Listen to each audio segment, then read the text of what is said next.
लोग अभी क्या सीख रहे हैं? पाइथन सीख रहे हैं, राइट।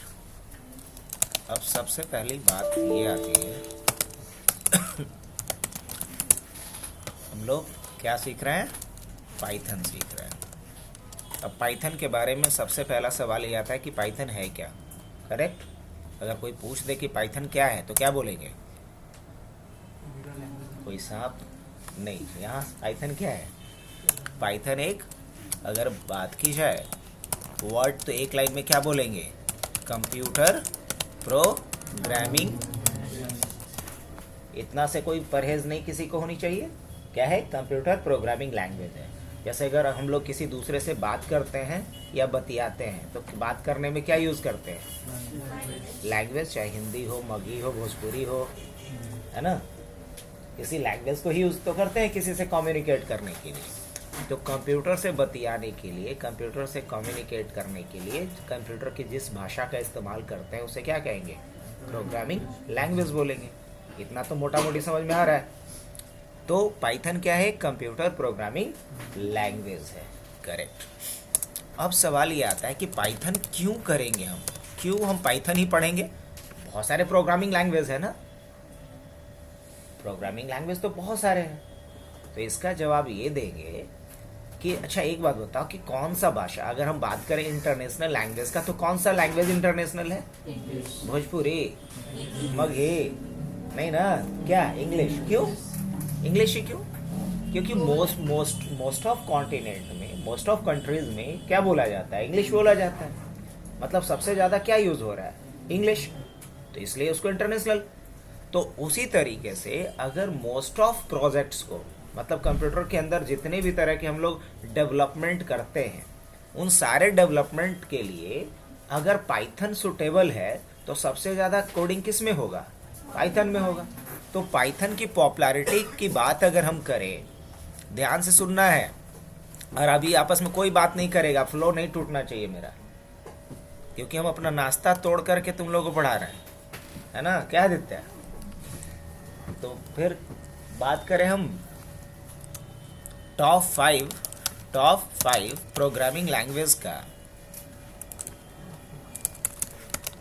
प्रोग्रामिंग लैंग्वेज का तो टॉप 5 में आपको क्या दिख रहा है?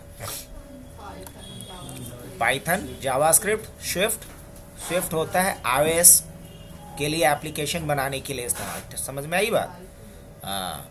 तो पाइथन की पॉपुलैरिटी कितनी है समझा जा सकता है इस बात से कि हमेशा ये टॉप 5 में रहता है। इसका अगर कोई बहुत क्लोज राइवल है तो कौन है? जावास्क्रिप्ट। तो समझ में आ रही बात? अच्छा, ये क्यों टॉप 5 में 1 पे है? तो रीजन ये है कि अगर हमें वेबसाइट बनाना है तो भी पाइथन यूज कर सकते हैं। अगर मेन मैं बात करूं, suitable for all kind of development and projects, सभी तरह के डेवलपमेंट और प्रोजेक्ट्स के लिए सुटेबल है। जैसे मान लो हमें क्या करना है? वेबसाइट डेवलपमेंट करना है, तो क्या हम पाइथन से वेबसाइट बना सकते हैं? बहुत बढ़िया बना सकते हैं, अब बहुत कम समय में बना सकते हैं। अच्छा ठीक है, वेबसाइट डेवलपमेंट कर सकते हैं, अच्छी बात है। क्या आप किसी का सिक्योरिटी तोड़ सकते हैं? मान लीजिए आपको एक इनक्रिप्टेड फाइल का लिस्ट मिल गया, पासवर्ड का फाइल कंप्यूटर में जहां स्टोर होता है उसको कहते हैं सैम डेटाबेस। क्या बोलते हैं? अगर सैम डेटाबेस को देखोगे तो पल्ले नहीं पड़ेगा, वो इनक्रिप्टेड होता है कंटेंट सारा। अगर उसे हमें डिक्रिप्ट करना है, क्या हम कर सकते हैं? हाँ कर सकते हैं ना। अब मान लो कि आज सुबह वाले 10 बजे वाले बैच में हमको चाहते हैं कि 8 बजे अपने आप सबको मैसेज चला जाए। मान लो मेरा यहाँ 10 बजे से बैच है, उसमें 8 बजे मैं चाहता हूँ कि अपने आप, मान लो यहाँ मैं रात में मेरी तबीयत खराब हो गई, हम सोचते हैं कि सुबह हम 9 बजे वाला क्लास नहीं ले पाएंगे। हम चाहते हैं कि अपने आप सबको मैसेज चला जाए। हम सुबह अगर सोए भी रहे दवा खा कर फिर भी कैसा रहेगा? बढ़िया। ये काम कौन करके देगा? हमें पाइथन करके देगा, और इसको कहते हैं ऑटोमेशन। मतलब किसी काम को हम ऑटोमेट कर देंगे, पाइथन अपने आप उस टाइम फ्रेम पे कर देगा जो टाइम हमने उसको बताया है। क्या इंटरेस्टिंग होगा? मान लो हम किसी को मैसेज भेजना चाह रहे हैं, अभी किसी का हैप्पी बर्थडे होने वाला है, 12 बजे तक हम जगेंगे नहीं। मान लो कोई थोड़ा हेल्थ कॉन्शियस है तो क्या चाहेगा कि नहीं हम टाइम पे सोएंगे, टाइम पे जगेंगे, हम अपना स्लीप साइकिल बर्बाद नहीं करेंगे, चाहे वो लेकिन हाँ उसको मैसेज 12 बजे एग्जैक्टली चला जाएगा, 12:01 पे चला जाएगा कि हाँ हैप्पी बर्थडे आपका। कैसा रहेगा? ये काम हमारे लिए कौन करके दे देगा? पाइथन करके दे देगा। एक लाइन का कोड है और ये हमें काम करके दे देगा। तो पाइथन ऑटोमेशन के लिए भी यूज होगा? बोलेंगे हाँ बिल्कुल यूज होगा, बहुत तगड़े तरीके से। हम देखेंगे भी, जो अभी एग्जांपल लिए ना हम हैप्पी बर्थडे वाला, हम लोग भेजेंगे किसी को। अब कोई जरूरी हैप्पी बर्थडे का ही मैसेज भेजे, बट हम व्हाट्सएप मैसेजेस को ऑटोमेट करेंगे with the help of Python. इसके अलावा अगर मान लो मुझे किसी का सिक्योरिटी तोड़फोड़ करना है, तो इसके लिए भी हैकर की पहली पसंद क्या है? पाइथन या आर, पाइथन या आर। तो हम लोग क्या यूज करेंगे? पाइथन को यूज करेंगे।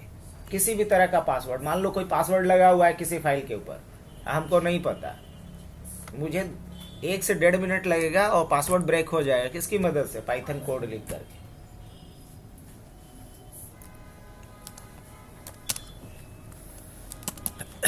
मान लो हमारे पास एक बहुत बड़ा डेटा सेट मिला है और डेटा सेट बहुत ही गंदे तरीके से बनाया गया है, मतलब उसमें बहुत सारे एरर्स हैं, अनमैनेज तरीके से डेटा है। हम सारे डेटा को क्लीन करके एक फ्रेश पूरा डैशबोर्ड बनाना चाह रहे हैं, पूरा एक अच्छा सा चार्ट बनाना चाह रहे हैं।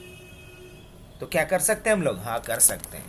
तो हम कह सकते हैं कि डेटा साइंस का भी प्रोजेक्ट हम लोग किस में कर सकते हैं? पाइथन में। डेटा साइंस के लिए तो स्पेशली यही यूज ही किया जाता है। तो यहाँ भी हम लोग डेटा साइंस एक बहुत ही बेहतरीन करियर ऑप्शन है आज के डेट में। ये दोनों जो नाम लिखा हूँ ना, पहले नंबर वाला, ये दूसरे नंबर वाला, ये तीसरे नंबर वाला, ये तीनों बेहतरीन जॉब ऑप्शन है। 4 मेन पिलर समझ लो आने वाले टाइम में आईटी वाले के लिए। एक वेबसाइट डेवलपमेंट, एक साइबर सिक्योरिटी, डेटा साइंटिस्ट, और एक होता है क्लाउड एंड डेवऑप्स, है ना, क्लाउड एंड डेवऑप्स। तो क्लाउड एंड डेवऑप्स में अगर जाना चाह रहे तो उसके लिए भी क्या चाहिए हमें? पाइथन चाहिए। तो कहने का मतलब यह है कि आज के डेट में जो भी है, मान लो मुझे कोई सॉफ्टवेयर डेवलपमेंट करना है, कोई सॉफ्टवेयर डेवलपमेंट करना है, तो इसके लिए भी क्या यूज करेंगे हम? इसके लिए भी हम पाइथन यूज करेंगे। मान लो मुझे कोई गेम डेवलपमेंट करना है, क्या करना है, तो भी क्या यूज कर सकते हैं? पाइथन यूज कर सकते हैं। मतलब पाइथन का यूज हर जगह हम कर सकते हैं अलग अलग पर्पज से। तो सोच लो कि मैक्सिमम प्रोजेक्ट हम लोग अकेला किस में कर लेंगे? पाइथन में कर सकते हैं। तो क्यों पढ़ेंगे, उसका जवाब हो गया। अब जब हम पाइथन पढ़ने की बात करते हैं तो सीधी सी बात है कि पाइथन में सबसे पहली चीज होती है, 2 पार्ट में पाइथन को बांटा जाता है। एक हम लोग बात करते हैं पाइथन का बेसिक, जो क्या होगा? Common for all. जो क्या होगा? Common for all. Common for all, सबके लिए ये पढ़ना ही पढ़ना है। चाहे वो आप ऑटोमेशन में जाना चाह रहे हो, चाहे वेबसाइट में जाना चाह रहे हो, सिक्योरिटी में जाना चाह रहे हो, डेटा साइंस किसी फील्ड में जाना चाह रहे हो, बेसिक्स तो सबको पढ़ना है। बेसिक के बाद जो दूसरा पार्ट होता है वो डिपेंड करेगा कि आप क्या करना चाहते हो। आप क्लाउड में जाना चाह रहे हो तो इसकी अलग लाइब्रेरी पढ़ेंगे, डेटा साइंस में जाना चाहते हैं तो अलग लाइब्रेरीज पढ़ेंगे, ऑटोमेशन में जाना चाह रहे हैं अलग लाइब्रेरी पढ़ेंगे, यहाँ जाना है तो अलग लाइब्रेरी, अलग अलग फ्रेमवर्क होता है इसके लिए, फ्रेमवर्क पढ़ेंगे अलग अलग। तो सबके लिए अलग अलग है। दूसरा पार्ट क्या हो जाता है इसका? एडवांस होता है। अब एडवांस सबके लिए अलग अलग है, हर फील्ड के लिए अलग अलग हम लोग पढ़ेंगे। तो अभी हम लोग स्टार्ट क्या करने जा रहे हैं? सबसे पहले बेसिक, जो क्या होगा? कॉमन फॉर ऑल, सबके लिए कॉमन होगा। तो रही बात कि कॉमन फॉर ऑल में क्या क्या मुझे पता होना चाहिए, तो देखो पाइथन में हम लोग क्या लिखते हैं? बड़ा पाव बनाएंगे, आमलेट बनाएंगे, क्या बनाएंगे? नहीं, पाइथन में ये सब कुछ नहीं बनेगा, खाने पीने की बात बिल्कुल नहीं। तो पाइथन में हम लोग क्या लिखते हैं? प्रोग्राम लिखेंगे। क्या लिखेंगे? पाइथन में हम प्रोग्राम लिखते हैं। अब जब प्रोग्राम लिखेंगे तो प्रोग्राम के अंदर क्या क्या इंग्रेडिएंट्स होंगे? जैसे हम लोग अगर चाय पीते हैं तो चाय में तो बहुत चीज़ें मिली होती है ना, क्या पिज्ज़ा खाते हैं उसमें भी बहुत सारी चीज़ें मिली होती है। तो उसी तरीके से जब हम प्रोग्राम लिखेंगे तो प्रोग्राम के अंदर भी क्या होगा? बहुत सारी चीज़ें मिली होंगी, जैसे कि कंपोनेंट ऑफ अ प्रोग्राम बोलेंगे। तो बेसिकली हम लोग यहाँ बेसिक की बात करें तो क्या लिख रहे होंगे? हम लोग प्रोग्राम लिख रहे होंगे। और जब प्रोग्राम लिखेंगे तो प्रोग्राम के अंदर क्या क्या कंपोनेंट हो सकता है? एक प्रोग्राम के अंदर हो सकता है मॉड्यूल। क्या हो सकता है? मॉड्यूल हो सकता है। एक प्रोग्राम के अंदर और क्या हो सकता है, वेरिएबल हो सकता है। एक प्रोग्राम के अंदर और क्या हो सकता है, डेटा टाइप हो सकता है। एक प्रोग्राम के अंदर और क्या हो सकता है, एक प्रोग्राम के अंदर क्या हो सकता है, ऑपरेटर्स हो सकता है। एक प्रोग्राम के अंदर और क्या हो सकता है, डेटा टाइप भी तो एक कीवर्ड है, उन सबको कीवर्ड ही बोलेंगे जिसके बारे में पहले से पाइथन को पता है। ऑपरेटर हो सकता है, इसके अलावा क्या हो सकता है, अभी हाँ डेटा टाइप हो गया, ऑपरेटर हो गया, वेरिएबल हो गया। अब बात करेंगे कंडीशनल स्टेटमेंट का, कंडीशनल स्टेटमेंट का। फिर क्या होगा, लूप हो सकता है, क्या हो सकता है, लूप हो सकता है। फिर क्या हो सकता है, कंट्रोल स्टेटमेंट हो सकता है। और क्या हो सकता है, फंक्शन हो सकता है। और क्या हो सकता है, एरे हो सकता है।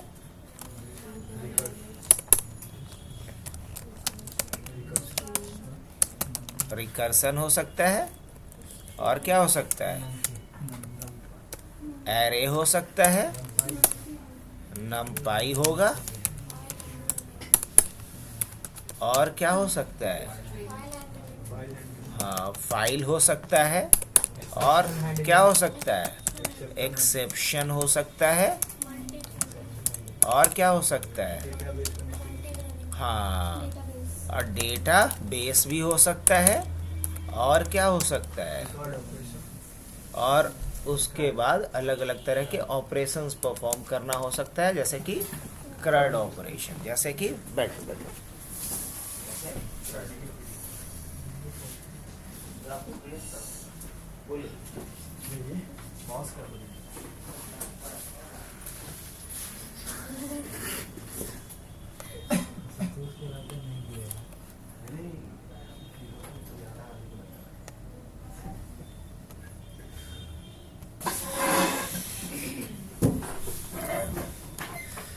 तो ये सारी चीज़ें होंगी, लेकिन चलो बाद में बाकी पॉइंट्स को लिखेंगे। अभी हम लोग कुछ आगे देखते हैं, जितना लिखे हैं उसके बारे में समझ लेते हैं। तो देखो थोड़ा टाइम मेंटेन करना पड़ेगा, और मंडे से थोड़ा और टाइम को सुधारना पड़ेगा, because back to back classes है, तो लेट नहीं करेंगे। और जो स्टूडेंट पहले ही से पीछे हैं वो अगर और लेट आते हैं ना, तो हमको बार बार एक ही चीज़ को बैकअप करना पड़ेगा। और ऑड इवन पे तो बिल्कुल ना चले, जैसे आज आया है तो कल गायब, नहीं तो समझ में नहीं आएगा।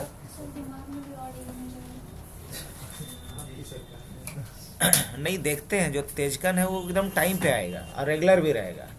तो इसीलिए आय धन की जो असमानता है ना, वो बढ़ते ही जा रहा है। जो तेज है और तेज हो रहा है, जो बेवकूफ़ है और बेवकूफ़ होते जा रहा है। अब मान लो आशुतोष, इसका क्लास है 11 बजे से, ये 10 बजे से आया हुआ है, पहले ही से तेज है, तो और बढ़ेगा कि घटेगा, है ना। मान लो लड़का पहले ही से लेट से ज्वाइन किया, आज वो आ रहा है तो मस्ती में आ रहा है, इसको 11:30 बजेगा तो भी इसको कोई टेंशन 11:45 तक नहीं है कि लेट हो रहा है। जैसे हम लोग का एक प्रेशर रहता है ना, लेकिन वो बॉडी लैंग्वेज में कहीं से नहीं झलक रहा है कि नहीं हमको लेट भी हो रहा है। बोला कि टेंशन क्या लेना है। तो पाइथन है क्या, एक प्रोग्रामिंग लैंग्वेज है। पाइथन क्या एक प्रोग्रामिंग लैंग्वेज है।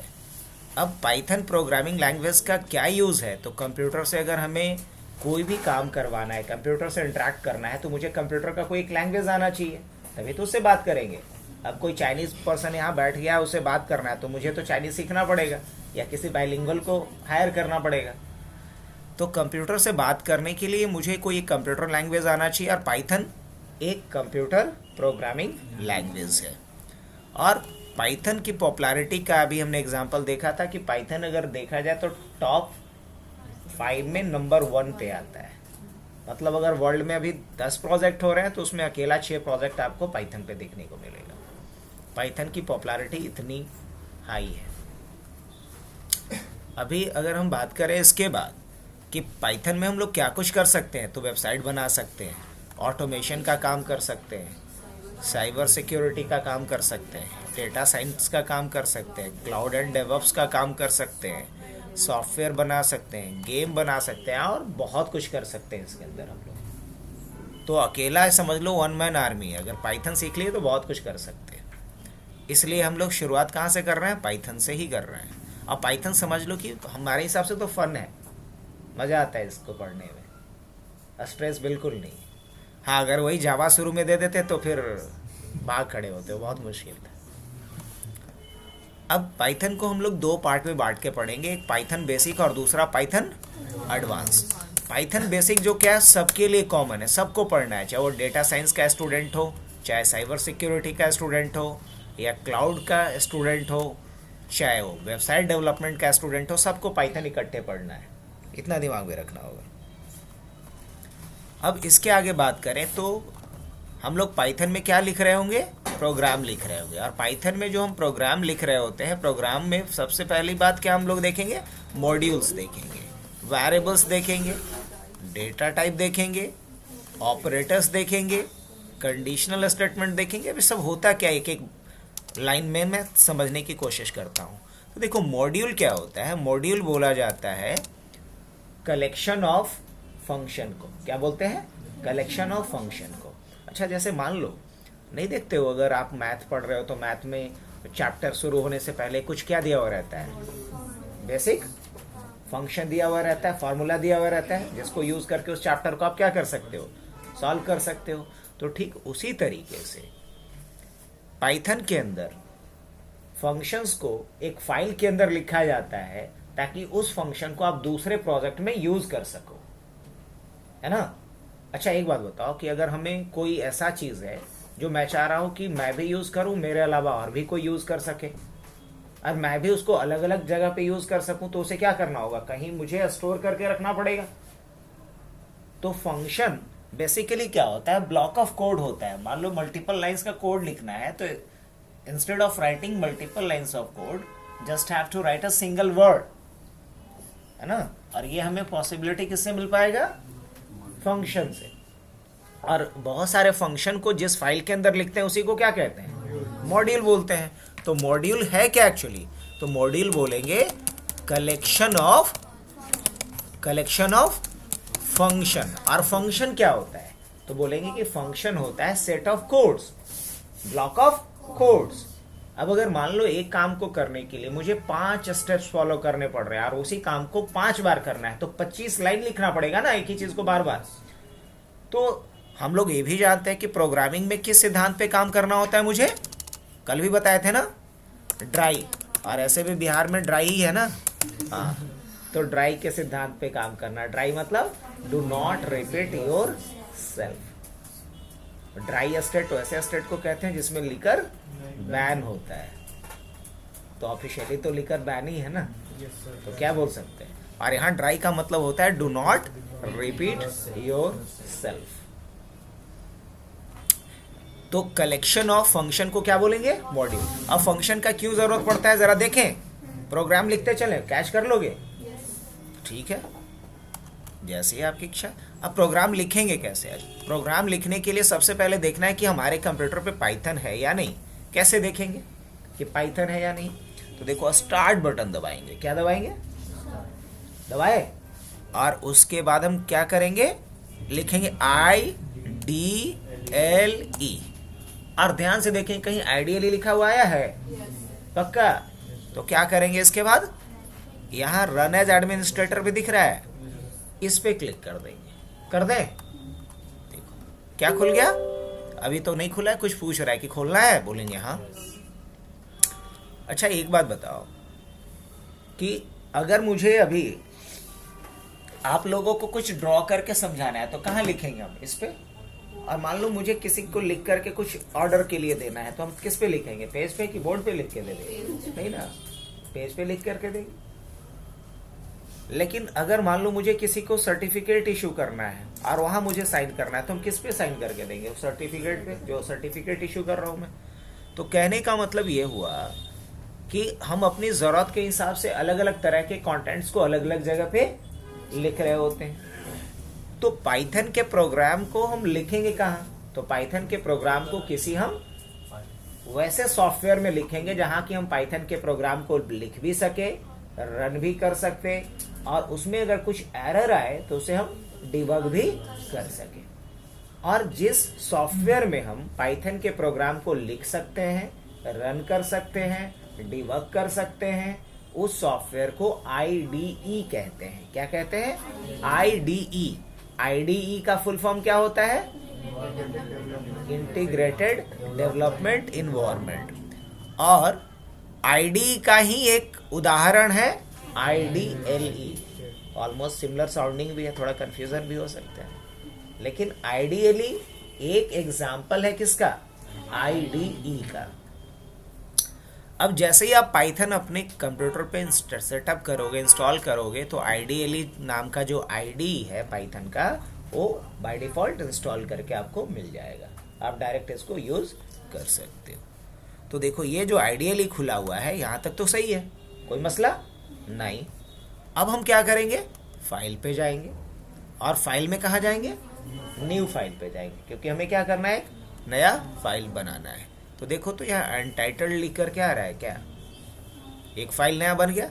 अब मान लो मुझे क्या करना है, एक नंबर इनपुट लेना है और उस नंबर का हमें स्क्वायर निकालना है, या चेक करना है कि वो नंबर ऑड है या इवन है। वो नंबर ऑड है या इवन है, यही चेक करना है मान लो। तो हम क्या करेंगे? सबसे पहला काम क्या करना होगा?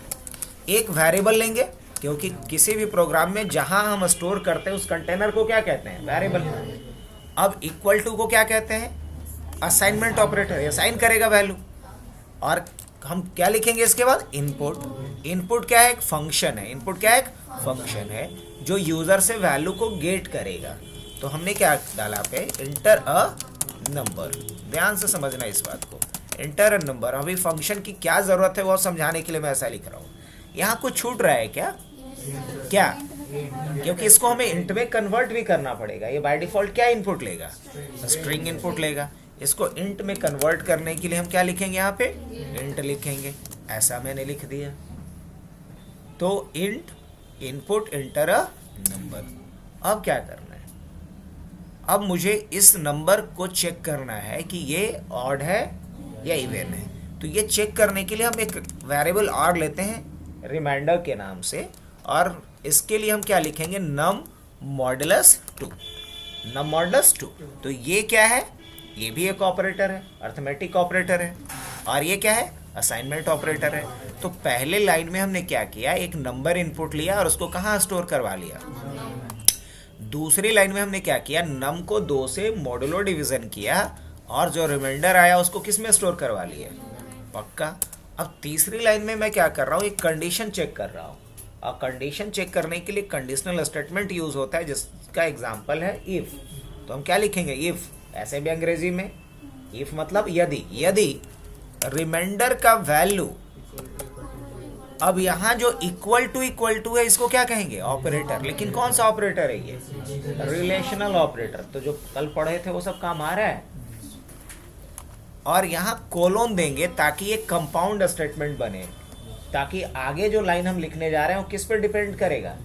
इफ पे डिपेंड करेगा। तो अब क्या लिखने जाएंगे हम? यहाँ हमें मैसेज प्रिंट करना है स्क्रीन पे, तो क्या लिखेंगे? प्रिंट। और यहाँ क्या लिख रहा है? नम इज इवन, यही ना? अच्छी बात है।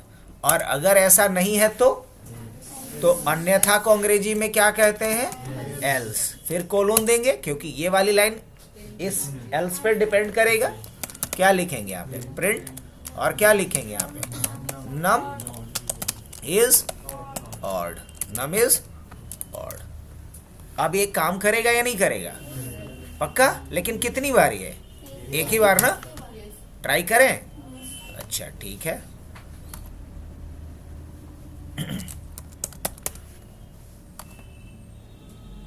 एक नंबर हमसे मांगा, क्या है? इवन। काम खत्म हो गया, बंद हो गया। फिर से इसको रन करना होगा। अगर मान लो यही काम दोबारा करना होगा मुझे, तो क्या करना होगा? फिर इतना कॉपी करेंगे, ध्यान से समझना बात को। और फिर क्या करेंगे हम? लो अब रन करते हैं। कितनी बार काम करेगा ये? 2 बार। एक बार पूछा मेरे से, बता दिया इवन है। दूसरी बार फिर पूछा। अच्छा अगर मान लो 3 बार करना होगा तो इसी कोड को क्या करेंगे? अब बताओ, ये तो छोटा सा काम था, तब बार बार इतना रिपीट करना पड़ रहा है। प्रोग्राम बहुत क्या हो रहा है, कॉम्प्लेक्स बनता जाएगा जिसका कोई मतलब नहीं है। अब हम लोग यहाँ पे लिख रहे हैं 12, फिर लिख रहे हैं 45, फिर लिख रहे हैं 22, काम कर रहा है। अगर चौथी बार करना होगा तो फिर एक कोड या तो लिखें या पेस्ट करें। क्या ये तरीका सही है? नहीं। अच्छा, एक नया फाइल बना रहे हैं हम, मान लो एक नया फाइल बना है और इसमें भी मुझे यही काम करना है, तो क्या करना पड़ेगा? वो पूरा कोड फिर लिखना पड़ेगा यहाँ? क्या ऐसा कोई तरीका नहीं है कि बस इसमें मैं क्या लिख दूँ, सिर्फ मैं इसमें लिख दूँ इज इवन, क्या इज इवन, और यहाँ मैं कोई नंबर डाल दूँ, क्या डाल दूँ, एक नंबर डाल दूँ और उस नंबर का नाम कोई भी नंबर हो, लाइक 23, तो मुझे ये बता दे कि इवन है कि नहीं। कैसा रहेगा? तो ये जो मैं एक्सपेक्ट कर रहा हूं कि इतना लिखने के बजाय बस मैं इतना लिख दूं तो मेरा काम हो जाए, यही ना हम चाह रहे हैं। तो ये इतने लाइंस को रिप्रेजेंट कौन करेगा? ये रिप्रेजेंट करेगा। तो इसे हम क्या बोलेंगे? Block of code. और इसी ब्लॉक ऑफ कोड को क्या कहते हैं? फंक्शन। क्या बोलते हैं? और ये हम क्या चाह रहे हैं? यहाँ पे एक फंक्शन को बुलाना चाह रहे हैं। फंक्शन को बुलाने को अंग्रेजी में क्या बोलेंगे? फंक्शन को कॉल करना चाह रहे हैं, है ना?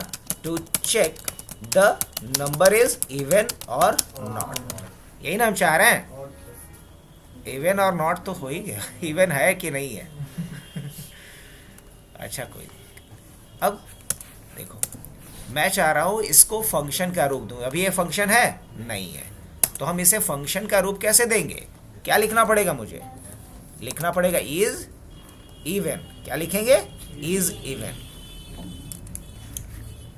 लेकिन फंक्शन का सबसे पहले हमें अगर फंक्शन बनाना होगा तो फंक्शन का कुछ रिटर्न टाइप देना होता है। क्या देना होता है? तो ये कुछ रिटर्न करेगा? नहीं करेगा। अगर हम लिखते हैं फंक्शन, अगर हमें बनाना है तो यहाँ पे एक कीवर्ड होता है डेफ। बाकी लैंग्वेज में अलग चीज़ होती है, लेकिन यहाँ हमें अगर फंक्शन बनाना होगा तो क्या यूज़ करेंगे? एक स्पेशल कीवर्ड होता है जिसको क्या बोलते हैं? डेफ। डेफ का मतलब होता है डिफाइन। डिफाइन करो एक फंक्शन को जिसका नाम क्या है? Is even. क्या है? Is even. और इज इवन में हमें चाहिए एक आर्गुमेंट, तो हम एक आर्गुमेंट के लिए ले लेते हैं एन, ले सकते हैं। हाँ, उसके बाद इसका क्या बनाएंगे? ब्लॉक। अब ब्लॉक बनाएंगे तो इन सब भाई साहब को क्या करना पड़ेगा? एक टैब दे देंगे तो ये लोग अपने जगह पे आ जाएंगे। अब ये सारा का सारा लाइन किसके ब्लॉक में माना जाएगा? इज इवन के ब्लॉक में माना जाएगा। अब इज इवन किसको रिप्रेजेंट कर रहा होगा? इन सारे स्टेटमेंट्स को, इन सारे लाइन्स ऑफ कोड्स को। तो इसको हम सबको इकट्ठे क्या बोलेंगे? ब्लॉक बोलेंगे। और इस चूंकि ब्लॉक को रिप्रेजेंट कर रहा है इसलिए इसे हम क्या बोलेंगे? Block of code. अब ब्लॉक ऑफ कोड को क्या कहते हैं? फंक्शन। और ऐसा लिखने का मतलब क्या है? ऐसा लिखने का मतलब है डिफाइन अ फंक्शन। आप एक फंक्शन को क्या कर रहे हो? डिफाइन कर रहे हो। क्या कर रहे हो? एक फंक्शन को डिफाइन कर रहे हो। पक्का? हाँ, पक्का। अब इसमें एक और फंक्शन हम बनाते हैं लाइन को प्रिंट करने के लिए। तो हम क्या लिख रहे हैं? Def print line. क्या लिख रहे हैं? Print line. और हम चाहते हैं कि ये लाइन को प्रिंट करे। कर देगा? हाँ, बिल्कुल कर देगा। ये भी एक फंक्शन हमने बना लिया। अब मान लो कि एक स्क्वायर निकालने का फंक्शन हम लिखना चाह रहे हैं, तो क्या लिखेंगे? SON, square of number. और हमने यहाँ पे कोई एक वेरिएबल ले लिया एज आर्गुमेंट। और उसके बाद हम क्या करेंगे? अब एक हम रिजल्ट, या हम लिख रहे हैं SON या R result equal to n into क्या करेंगे? n। और फिर क्या करेंगे? हम प्रिंट कर देंगे क्या? स्क्वायर ऑफ n, क्योंकि यहाँ नंबर को रिप्रेजेंट कौन कर रहा है? n। n इज r, यही ना? तो टोटल कितना फंक्शन हमने डिफाइन किया ये बताओ? एक फंक्शन, दूसरा फंक्शन, तीसरा फंक्शन। हमने 3 फंक्शन बना लिया। अब इन फंक्शंस के कलेक्शन को हम क्या बोलेंगे? मॉड्यूल। अब इसको हम एक नाम दे देते हैं। इसका नाम क्या दे देते हैं? टेस्ट ही रहने दें या बदल दें? चलो टेस्ट ही रहने देते हैं, क्या मसला है, कोई दिक्कत ही नहीं है। अब इवन की तुम चाहो तो इसको बंद भी कर सकते हो। बंद कर दूं? हाँ, सेव कर देते हैं, बंद कर देते हैं। अब देखना, अगर मैं इसको अभी रन करूंगा बच्चा, तो ये रन होगा आपका? नहीं, एरर आएगा। ये example1 ex1 के नाम से मैंने सेव किया है इसको। अब ये बोलेगा name is even is not defined. अब एक इंपॉर्टेंट पॉइंट समझना तुम लोग, कि जब आप किसी भी फंक्शन को कॉल कर रहे हो ना, तो आपके पास दो रास्ते हैं। या तो इस फंक्शन को यहाँ पे डिफाइन करो पहले, या फिर इसको इंपोर्ट करो। ऑब्वियसली अगर मुझे अभी चाय पीना है तो हमारे पास कितने विकल्प हैं, या तो हम मंगवाएं या बनाएं, दो ही बात है ना। और तीसरा बस मान के चलें, जो मैथ में होता है, मान लिया चाय पी ली। तो दो ही ऑप्शन है अगर देखा जाए तरीके से, तो या तो हम मंगवाएं मतलब इंपोर्ट करें, या बनाएं। तो अगर आप इज इवन को कॉल कर रहे हो तो आपके पास दो सूरत है। या तो आप इज इवन को क्या करो, पहले इंपोर्ट करो जहां पे ये डिफाइन किया गया है उस मॉड्यूल को यहाँ पे, और दूसरा ऑप्शन क्या है, इसको यहीं पे बना दो, डिफाइन कर दो। तो हम डिफाइन क्यों करेंगे, डिफाइन तो है करा हुआ ना, कहाँ पे, एक मॉड्यूल के अंदर जिसका नाम क्या था, अभी तो मॉड्यूल एक बनाना सीखे हम लोग। तो अब अगर किसी मॉड्यूल से किसी फंक्शन को लाना होगा तो कैसे ला सकते हो? तो लाने का यहाँ पे दो तरीका है। अब पहला तरीका क्या है कि लिखो फ्रॉम टेस्ट। फ्रॉम टेस्ट मतलब टेस्ट क्या है, मॉड्यूल का नाम है। फ्रॉम क्या है, कीवर्ड है। और क्या करना है वहां से, इंपोर्ट। अब इंपोर्ट किसको करना है, या तो सब कुछ को करना है कि सिर्फ इज इवन को करना है। अगर सब कुछ को करना है तो स्टार लगा दो, और अगर सिर्फ इज इवन को करना है, मान लो हम सिर्फ SON को कर देते हैं, अब देखना एरर आएगा, बोलेगा कि इज इवन को हम नहीं पहचानते हैं। पहचान रहा है? नहीं। तो अब क्या किया जाए, हम बोलते हैं यहाँ पे कि सबको लेके आ जाना। अब देखना कोई एरर नहीं आएगा, कोड हमारा रन करेगा। क्या बात है। अब बताओ कि मॉड्यूल और फंक्शन की मदद से कितना छोटा हमारा कोड हो गया। हमने बस यहाँ फंक्शन कॉल कर दिया और उस फंक्शन को डिफाइन कहाँ करके रखे हैं, किसी मॉड्यूल के अंदर। है ना इंटरेस्टिंग। इंटर नंबर, मान लो मैंने एक नंबर डाला 21, क्या आएगा, 21 इज ऑड। चला। अच्छा, फिर से अगर मैंने इसको क्या किया, रन किया और 24 डाला, क्या आएगा, इज इवन। कोड चल रहा है हमारा। लेकिन बताओ इस फंक्शन को हमने यहाँ डिफाइन किया है? नहीं। कहाँ डिफाइन किया है, एक मॉड्यूल के अंदर जिसका नाम क्या था, टेस्ट। और यहाँ क्या कर रहा हूँ मैं, उसे इंपोर्ट किया हूँ पहले, और इंपोर्ट करने के बाद उसको कॉल कर पा रहा हूँ। क्या बिना इंपोर्ट किए कॉल कर पाएंगे? अभी तो देखे थे नहीं कर पाएंगे। और अभी हमने समझा भी बिल्कुल ठेठ भाषा में, अपना चाय वाला एग्जाम्पल के साथ, कि अगर मुझे किसी फंक्शन को कॉल करना है अपने प्रोग्राम में, तो मेरे पास दो चॉइस हैं। या तो उस फंक्शन को इसी प्रोग्राम में लिखें मतलब डिफाइन करें, या उस मॉड्यूल को इंपोर्ट करें जिसके अंदर वो फंक्शन लिखा गया है। याद रहेगा ये पॉइंट। अब मान लो इसके पहले एक और फंक्शन कॉल करना है मुझे, प्रिंट लाइन। क्या ये चलेगा जी? पक्का? गलत नहीं ना? अच्छा, क्या इसको दोबारा कॉल कर सकते हैं? अरे दोबारा क्या, चौबारा भी कर सकते हैं। चलो रन करते हैं, जितनी बार चाहो उतनी बार कर सकते हैं। लेकिन लो, हो गया गड़बड़। प्रिंट लाइन नहीं है, कुछ और है। अरे वाह, प्रिंट लाइन का एल कैपिटल है। सही है। अब बताओ, आप जितनी बार चाहो उतनी बार कॉल कर पा रहे हो, बस एक बार आपने उसको कहीं डिफाइन करके रखा है, कोई दिक्कत? अच्छा, इज इवन को दोबारा अगर यूज करना होगा तो हम नहीं कर सकते। फिर क्या लिखना होगा, बस मुझे इज इवन। कोई अगर दूसरे नंबर्स को चेक करना होगा फिर इज इवन लिख सकते हैं। अब ये बताएगा। ओह हाँ, चेंज करना पड़ेगा। यहाँ पे ज़रूरत ही नहीं पड़ा, जैसे कि ये जो हम पास कर रहे हैं ना, उसका कोई सेंस नहीं बन रहा है। अच्छा, एक और फंक्शन हमने बनाया था ना, इसमें सेंस बनेगा। SON, और मान लो मुझे किसी नंबर का स्क्वायर चाहिए, लाइक 225। अब जब हम रन करेंगे, क्या इसका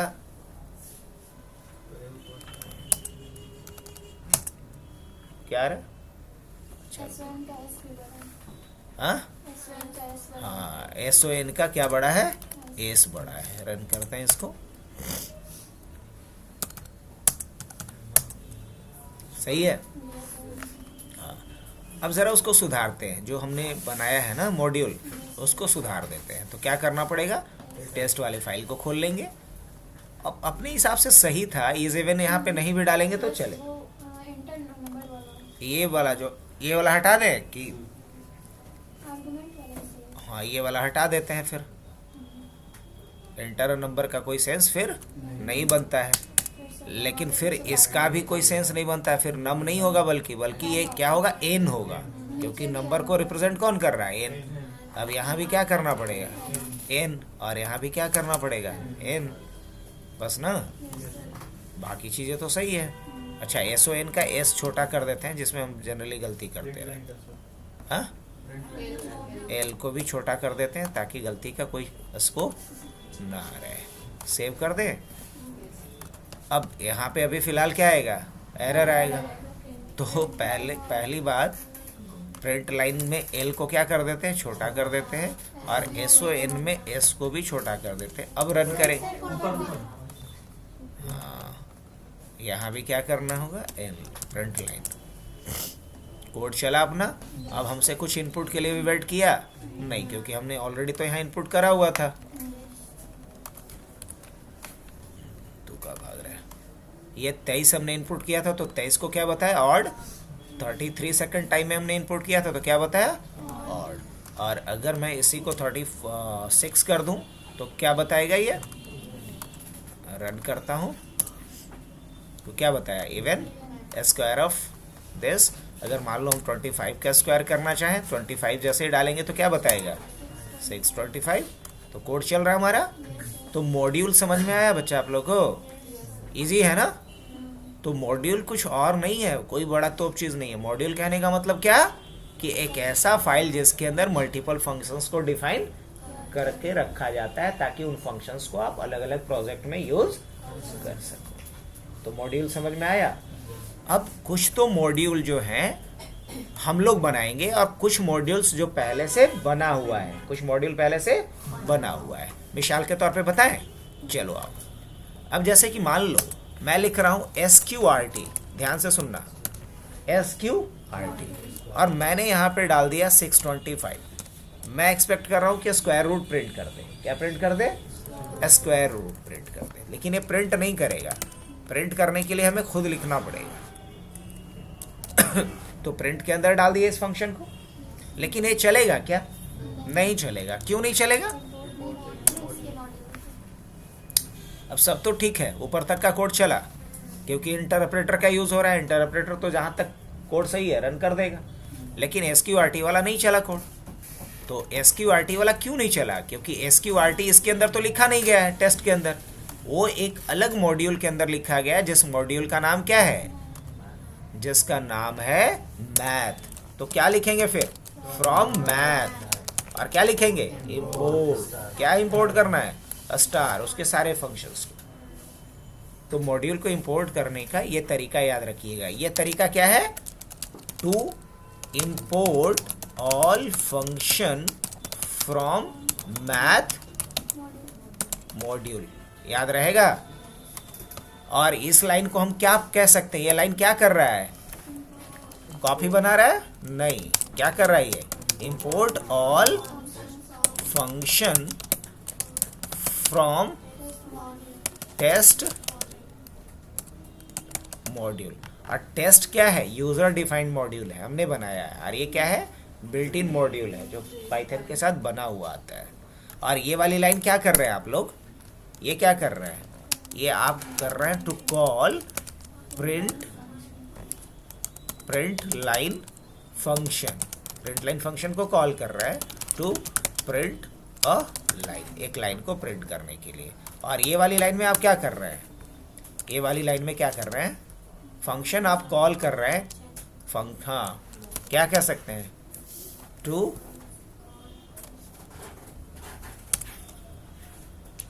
call function to check the number is even और वही चीज़ है, बाकी चीज़ें। चलो, तो हम लोग कहाँ लिख रहे थे, कहीं कुछ लिख रहे थे नोटपैड में, ये था। तो मॉड्यूल समझ में आया कि नहीं आया? अच्छा, वेरिएबल समझ में आया कि नहीं आया, ये बताओ। अच्छा, हम अपने प्रोग्राम में अभी वेरिएबल यूज़ किए थे, पक्का। वेरिएबल क्या होता है? वेरिएबल टेम्पोररी स्टोरेज एरिया होता है इनसाइड अ प्रोग्राम। अब बताओ तो कि यहाँ पे हम लोग कहाँ यूज़ किए हैं वेरिएबल का? इसमें कितना वेरिएबल है? इसमें कोई वेरिएबल नहीं है। चलो बढ़िया, ये गुगली बॉल था आप लोग के लिए, लेकिन चलो आप लोग आउट नहीं हुए। इसमें कोई वेरिएबल नहीं था। इसमें कितने वेरिएबल है? इसमें रेम क्या एक वेरिएबल है, और इसमें आर भी क्या एक वेरिएबल है। तो जहां हम डेटा को स्टोर कर रहे हैं वो क्या है? वेरिएबल है, याद रख लेना है। अब चलिए, वेरिएबल अगर हमको ज़बरदस्ती दिखाना ही है तो एक सिनेरियो मैं चेंज कर देता हूँ, और मैं यहाँ पे square root of number SRON नाम का एक हमने क्या बना दिया? वेरिएबल बना दिया। अब SRON क्या है? यहाँ पे एक वेरिएबल है, और ये करेगा क्या है? QRT एक फंक्शन है जो स्क्वायर रूट निकाल करके रिटर्न कर देगा किसके अंदर? SRON के अंदर। तो अगर अभी मैं रन करूंगा तो मुझे स्क्वायर रूट प्रिंट होके मिलेगा? नहीं मिलेगा, क्योंकि इसने रिटर्न कर दिया है ना। अब आदित्य मेरे लिए लेके आया, मान लो कुछ सामान, अभी हम उसको इनहेल नहीं किए हैं, तो रखा हुआ है ना कहीं, कि उसका इफेक्ट दिखेगा? नहीं दिखेगा, है ना। तो इसको अगर हम इफेक्ट में लाना चाहते हैं तो क्या करना पड़ेगा? प्रिंट करना पड़ेगा। तो क्या करेंगे हम? प्रिंट कर देंगे किसको? SRON को। तो SRON क्या है? वेरिएबल है, और ये प्रिंट क्या है? फंक्शन है। अब रन करेंगे तो आउटपुट दिखेगा, मतलब स्क्वायर रूट दिख रहा है। Square of 25 is 625 and square root of 625 is 25। हो सकता है ऐसा? अब आगे बढ़ते हैं नेक्स्ट पॉइंट की तरफ। तो वेरिएबल तो समझ में सबको आता है। डेटा टाइप हम लोग समझे थे, डेटा टाइप हम लोग समझे थे। तो डेटा टाइप क्या होता है? कीवर्ड है that specify size and type of variable. जो एक वेरिएबल के टाइप या साइज को बताए वो क्या है? तो अब बताओ कि हम इस प्रोग्राम में डेटा टाइप यूज किए हैं कि नहीं किए हैं? एकदम यूज हुआ है। बताओ, SRON का क्या डेटा टाइप है? मेरे को ये चाहिए, वैल्यू नहीं चाहिए, टाइप चाहिए। तो हम क्या कर सकते हैं? यहाँ पे टाइप लिखेंगे। क्या टाइप बताएगा ये? फ्लोट। क्या बताएगा? फ्लोट बताएगा। टाइप क्या बता रहा है इसका? तो डेटा टाइप यूज नहीं किए हैं? किए हैं। अच्छा, अगर मान लो कि मैंने यहाँ पे ऐसा लगा दिया, अब बताओ कि SRON का टाइप क्या दिखाएगा? फ्लोट दिखाएगा? फ्लोट नहीं दिखाएगा, बल्कि क्या दिखाएगा?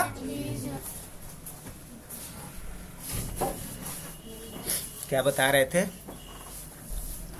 भूल गए हम। अच्छा, लिस्ट के बारे, अब डेटा टाइप के बारे में बात कर रहे थे, यही ना। चलो, इन सभी को मैं हटा देता हूँ। इस लाइन को हटा तो सकता हूँ ना। अच्छा, मान लो एक प्रोग्राम मुझे लिखना है जिसमें कि कुछ स्टूडेंट का मार्क्स हमें स्टोर करना है, और मुझे लास्ट में बता देना है कि सब मिला के कितना मार्क्स आया है और सबसे ज़्यादा मार्क्स किसका है। हो सकता है ऐसा? नहीं। तो एक हम लिस्ट बनाना चाहेंगे, जैसे कि मान लो एक बिल जनरेट करना है, एक बिल जनरेट करना है। अब बिल क्या होगा कि अलग अलग तरह का सामान खरीदेंगे। अब जितना सामान खरीदेंगे सब सामान का अलग अलग प्राइस होगा। फाइनली बताना है कि सब मिला के कितना का हुआ। क्या ऐसा हम कर सकते हैं? हाँ, कर सकते हैं। कैसे कर सकते हैं? एक लिस्ट बना के कर सकते हैं। अब लिस्ट कैसे बनाते हैं? तो ब्लैंक जब भी लिस्ट बनाना होगा तो हम कह सकते हैं लिस्ट ऑफ एलिमेंट के लिए LOE नाम का एक हम क्या बनाना चाह रहे हैं, लिस्ट बनाना चाह रहे हैं। और इनिशियली लिस्ट क्या बनाना चाह रहे हैं, ब्लैंक बनाना चाह रहे हैं। क्या करना चाह रहे हैं हम, क्रिएट अ ब्लैंक लिस्ट, एक हम ब्लैंक लिस्ट बनाना चाह रहे हैं। और सबसे ज़्यादा हम लिस्ट का ही यूज़ भी कर रहे होंगे। क्या बना दिए हम, एक ब्लैंक लिस्ट बना दिए। अब इस ब्लैंक लिस्ट में अभी कुछ भी एलिमेंट होगा। अच्छा, कैसे पता चलेगा कि लिस्ट है कि नहीं, तो हम प्रिंट करके देख लेते हैं। क्या प्रिंट करके देख लेते हैं, LOE का टाइप, और दूसरा हम प्रिंट करके देख लेते हैं कि LOE में कुछ है कि नहीं। तो प्रिंट कर लें, तो LOE का टाइप लिस्ट है और इसमें अभी कोई भी वैल्यू नहीं है, इसलिए क्या दिख रहा है। तो यहाँ तक समझ में आया। अब अगर कोई पूछे कि लिस्ट है क्या, तो क्या बोलोगे, लिस्ट एक डेटा टाइप है। क्या बोलेंगे, लिस्ट क्या है, डेटा टाइप है। अब चलो, मुझे क्या करना है, पूछना है कि आपको सामान कितना खरीदना है। क्या पूछना है हमें, मतलब कितना सामान खरीदना है, ये पूछना पड़ेगा। पूछ लें, पक्का। अच्छा, ठीक है। तो पूछने के लिए हम कौन सा फंक्शन यूज करते हैं, input enter number of product you have to purchase. अब जो भी प्रोडक्ट आपको जितना खरीदना है वो आप बता दो। तो इसको किस में पहले बदला जाए, इंटीजर में। तो क्या लिखेंगे, इंट, लास्ट में क्या करेंगे, क्लोज कर देंगे इसको भी। और इसको कहीं रख लिया जाए ना, क्योंकि आगे तो इसका इस्तेमाल करना है मुझे। तो NOP नंबर ऑफ प्रोडक्ट ऐसे लिख सकते हैं या नहीं लिख सकते हैं, नंबर ऑफ प्रोडक्ट पूछ लिए, चलो बढ़िया है। अब हमें ये करना है कि जितना प्रोडक्ट कोई डालेगा, जैसे 2 डाले, 4 डाले, 6 डाले, उतनी बार क्या चलना चाहिए, हमसे प्रोडक्ट का प्राइस पूछना चाहिए। क्या पूछना चाहिए, प्रोडक्ट का प्राइस पूछना चाहिए, पक्का। ठीक है। तो अब क्या कोई तरीका है कि ये जितना भी, जैसे कि मान लो किसी ने NOP में वैल्यू क्या डाल दिया, किसी ने NOP में 5 डाल दिया, क्या डाल दिया, तो ये 5 बार ना हमसे पूछना चाहिए। अगर अभी हम बोलते हैं इसको input inter price of product, तो ये कै बार पूछेगा, एक बार पूछेगा। लेकिन मुझे एक बार थोड़ी पूछना है, इंट तो लगाएंगे ही लगाएंगे। ये क्यों लगा रहे हैं समझ में आ रहा है ना, ताकि इंटीजर में बदल दें। लेकिन ये कितनी बार पूछेगा प्रोडक्ट का प्राइस, एक बार पूछेगा। लेकिन हमको कितनी बार पूछवाना है, आई भी 5 बार फिक्स थोड़ी ही है। मान लो यूज़र 3 डाल दिया तो 3 बार करना पड़ेगा। यूज़र अगर 4 डाल दिया तो कितनी बार, तो ये तो मसला हो गया बहुत बड़ा। क्या करें यहाँ पे, कोई तरीका है, हाँ नहीं, लूप। अगर हमें किसी चीज को दोहराना हो, क्या करना हो, किसी स्टेप्स को दोहराना हो, रिपीट करना हो, और रिपीटेशन में भी हमें शुरू में नहीं पता कि कितनी बार रिपीट करना है। अगर पहले से पता है कि कितनी बार करना है तब तो ठीक है, लेकिन रन टाइम पे पता चलेगा मेरे को कि कितनी बार दोहराना है। तो इस तरह के काम को हम, इस तरह के प्रॉब्लम को हम किससे सॉल्व करेंगे, with the help of loop. पक्का, देखते हैं कैसे होगा। अगर ऐसा करते हैं तो एक बस प्रोडक्ट का नाम पूछेगा और रुक जाएगा मेरे से। और अगर हम बहुत ज़्यादा अगर खुश होंगे तो क्या कर सकते हैं, हालांकि वो तरीका नहीं है, P1 प्रोडक्ट 1 के नाम से कर दें। अगर 5 बार मुझे पूछना होगा तब तो हम क्या कर सकते हैं, दिमाग ये लगा सकते हैं कि हम, हालांकि ये भी प्रोग्रामिंग के रूल के अगेंस्ट है, do not repeat your self. अरे यहाँ क्या कर रहे हैं आप, रिपीट ही कर रहे हैं। अब ये 5 बार मालूम था तब ना, ये तो रन टाइम पे पता चलेगा। अब मान लो किसी ने बोला हमको 2 को सामान खरीदना है, तो भी 5 जबरदस्ती नहीं ना। और कोई बोलेगा कि 6, तो बोलेगा दुकानदार नहीं, मेरे पास तो बिल बनाने वाला सॉफ्टवेयर में 5 ही प्रोडक्ट एक बार में होगा, कल आइए बाकी। ऐसा भी नहीं होना चाहिए कि होना चाहिए, नहीं। तो कोई तो तरीका होगा जिसमें रन टाइम पे ये डिसाइड हो जाए कि रिपीटेशन कितनी बार करना है और उतनी बार वो रिपीट कर दे। तो यस, यहां पिक्चर में आता है लूप। क्या आएगा? लूप। अब देखो लूप का क्या खूबसूरती और क्या पावर है। लूप हम लोग लिखते कैसे हैं? तो दो तरह का लूप होता है पाइथन के अंदर, एक होता है फॉर और एक होता है व्हाइल। तो हम अभी फॉर लूप लिखते हैं। क्या लिखेंगे? फॉर, फिर क्या देंगे? आई। अब आई क्या है? आई गिनती के लिए, जैसे हम लोग नहीं होता था, मान लो पहले जंगल में लोग जानवर को चराने के लिए ले गए तो गिनती करके कंकड़ पत्थर रख ले कि अच्छा इतना गया, लौट के आया तो उतना आया कि नहीं। तो गिनती के लिए, काउंटिंग के लिए कुछ क्या होना चाहिए मेरे पास। तो इसको हम लोग बोलेंगे, क्या है ये? हमारे पास एक वेरिएबल है। आई क्या है? एक वेरिएबल है जो यूज कर रहे हैं हम किसके लिए? काउंट करने के लिए, गिनती के लिए। तो फॉर आई इन, इन क्या है? एक ऑपरेटर है, पढ़े थे ना, इन और नॉट इन।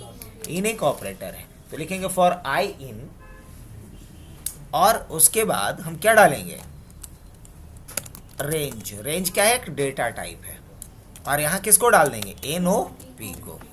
तो जो NOP का वैल्यू होगा उतनी बार, पहली बार में NOP में मान लो कि मैंने यहां पे किसी ने 5 डाला, तो ये पहली बार में आई का वैल्यू क्या होगा? 0। दूसरी बार में क्या होगा? 1। तीसरी बार में क्या होगा? 2। और आखिरी बार में क्या होगा? 4। और 0 से 4 क्या होता है?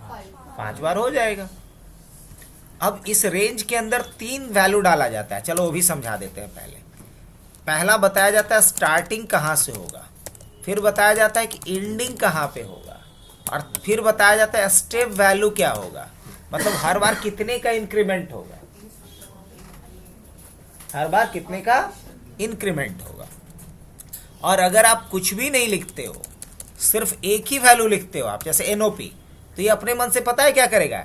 0 से स्टार्ट करेगा और NOP का जो वैल्यू है उसे एक कम स्टेप तक जाएगा। हर बार कितने का इंक्रीमेंट करेगा? एक का।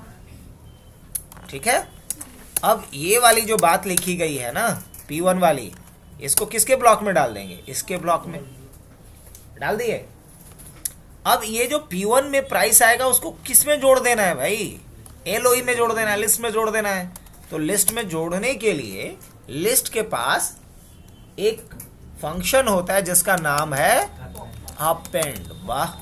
और इसमें किसको पास कर देंगे? P1 को पास कर देंगे। या P1 अब क्यों लिखेंगे? एक ही तो है ही, तो प्रोडक्ट प्राइस लिख देते हैं, PP, है ना, प्रोडक्ट प्राइस। अब इसके बाद क्या करना है?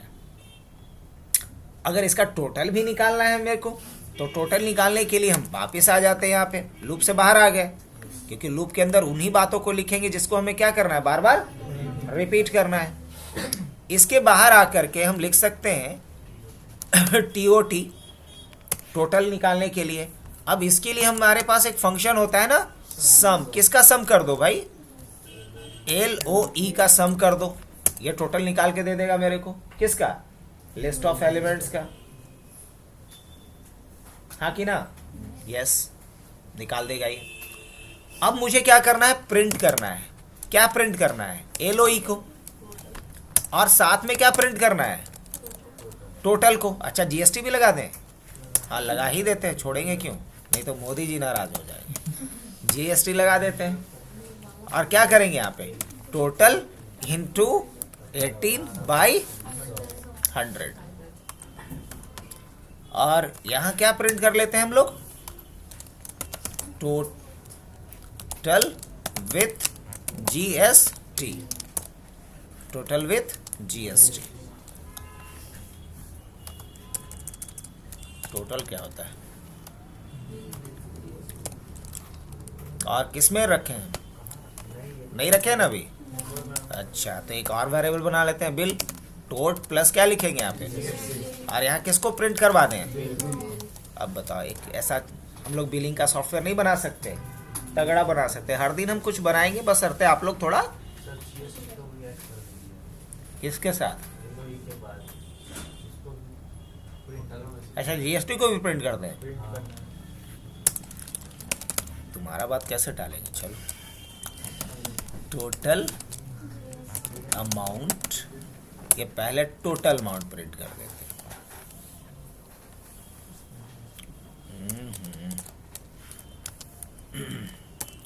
किस में है? टोट में है। और उसके बाद क्या प्रिंट कर देते हैं? GST value. जीएसटी वैल्यू कितना हो गया? जीएसटी का फुल फॉर्म पता है आप लोग को? हाँ, कि गब्बर सिंह टैक्स? जीएसटी, हाँ नहीं, गुड्स एंड सर्विसेज टैक्स होता है, सर्विस भी नहीं, सर्विसेज टैक्स। ये क्या है? डायरेक्ट टैक्स है या इनडायरेक्ट टैक्स है? दो तरह का टैक्स होता है इंडिया में, इनडायरेक्ट और डायरेक्ट। इनडायरेक्ट टैक्स, हाँ इनडायरेक्ट। अच्छा एक बात बताइए, आप गए नहीं, इसी से पूछते हैं। ये नीचे गया और नीचे जा करके फ्रूट्स एंड नट्स से एक चॉकलेट खरीदा 100 रुपये का। अब 100 रुपये का चॉकलेट जो खरीदे उसमें आप जीएसटी के साथ पैसे दे रहे हैं किसको? दुकानदार को। कि आप जा रहे हैं गवर्नमेंट को उस पर टैक्स पे करने, 18 रुपया देते हैं क्या? आप दुकानदार को दिया, दुकानदार अपने जेबी से नहीं दे रहा, वो आपके जेबी से लिया और वो देगा गवर्नमेंट को। तो डायरेक्ट वो पे कर रहा है कि इनडायरेक्ट पे कर रहा है? इनडायरेक्ट पे कर रहा है। डायरेक्ट टैक्स उसको कहते हैं जो सीधे आपकी आमदनी पे लगती है। अब जैसे कि सैलरी, मान लो कि आपकी सैलरी बन रही है 50,000 रुपये। अब आपका जो एम्प्लॉयर है वो आपका सैलरी 50,000 है, जिसपे 5,000 टीडीएस काट के आपको 45,000 रुपया दिया। तो पैसा आने से पहले ही आपका कट गया। तो वो जो है वो डायरेक्ट टैक्स है जो आप अपनी आमदनी पे देते हो। अब मान लो कहीं एफडी करके रखे हो एसबीआई में, और एफडी पे आपको इंटरेस्ट आया 80,000 रुपये, और 60,000 से जैसे ही ज्यादा होगा तो नियम है सरकार का कि उस पर टीडीएस कट जाएगा 10% का। अब एसबीआई वाले के पास गए, वो क्या करेगा? 80,000 का सीधे 10% काट लिया, 8,000, 72,000 पकड़ाएगा। बोलो कि आओ बाकी का हुआ? तो बोलेगा ये पकड़िए, ये टीडीएस सर्टिफिकेट है, ये 8,000 का सर्टिफिकेट है। जब आईटीआर अपना फाइल कीजिएगा तो उसमें इसको लगा दीजिएगा। आपका अगर ज्यादा होगा तो वापिस मिल जाएगा, और कम होगा तो और दे दीजिएगा गवर्नमेंट। समझ में आया? तो ये हुआ डायरेक्ट टैक्स, जो आमदनी पे, सीधे हमारी आमदनी पे जो टैक्स करता है। मान लो कोई एक लॉयर है, हमारा एक फॉर्म है, हमने एक लॉयर को हायर किया जिनका फी है 2 लाख रुपए। अब 60,000 से ज्यादा अगर किसी का प्रोफेशनल फी है तो उस पर भी टीडीएस काट को देना है, ये गवर्नमेंट का नॉर्म है। तो हमने 2 लाख पे पहले ही उनका 10% काट लिए, 20,000 रुपया। तो वकील साहब को हम कितना पकड़ाएंगे? 180 पकड़ाएंगे। ये आपका फीस है? बोला हाँ, फीस तो 2 लाख रुपया। ये सर्टिफिकेट आपका है 20,000 रुपये का, जो टीडीएस हमने काटा है। अरे टीडीएस किसको जाएगा? गवर्नमेंट को जाएगा। तो वो डायरेक्ट टैक्स हुआ जो हमारे सीधे आमदनी पे कटता है, और जो इनडायरेक्टली किसी को पे, मतलब पैसा दूसरे के जेब से ले रहा है और दे रहे गवर्नमेंट को, तो वो क्या हुआ? Indirect tax. जैसे बहुत लोग को नहीं देखते हो, किसी के यहाँ गया पार्टी फंक्शन में और 2-4 को, अच्छा इनको दो ना, उनको, उनका कुछ नहीं लगने वाला है, वो इनडायरेक्ट के कैटेगरी में आएंगे। तो इनडायरेक्ट और डायरेक्ट टैक्स में अंतर याद रखना। तो जीएसटी क्या है? Indirect tax. और जीएसटी को कब लगाया गया इंडिया में? 2017 में, है ना? 1 जुलाई 2017 से अप्लाई किया। अब रही बात कि जीएसटी को लगाने के पीछे क्या रीजन था? मेन क्या रीजन था? मेन 2 रीजन था। पहला रीजन ये था कि पूरे पैन इंडिया को एक सिंगल मार्केट बनाना, ताकि एक ही कॉमोडिटी का, एक ही प्रोडक्ट का अलग अलग जगह पे अलग अलग रेट ना हो, एक ही रेट हो हर जगह पे। सबसे बड़ा रीजन कि सारे कॉमोडिटी को एक ही रेट में अलग है। जैसे कि मान लो कि कोई प्रोडक्ट है, एक टेलीविजन है जो 10,000 रुपये का है, मध्य प्रदेश में वैट है 10%, अब बिहार में वैट है 20%, और पता चला कि हम लोग मध्य प्रदेश से जाकर टीवी ला रहे हैं, बिहार का जो व्यापारी है झक मारेगा क्योंकि भाई यहाँ वैट ज्यादा है तो यहाँ महंगा पड़ेगा, हम लोग वहीं से लेके आएंगे। मान लो झारखंड से सटा हुआ एरिया है और झारखंड में वैट कम है तो लोग तेलबो भरावे उधर चल जाएगा या कुछ भी लाना है उधर से लेके आएगा।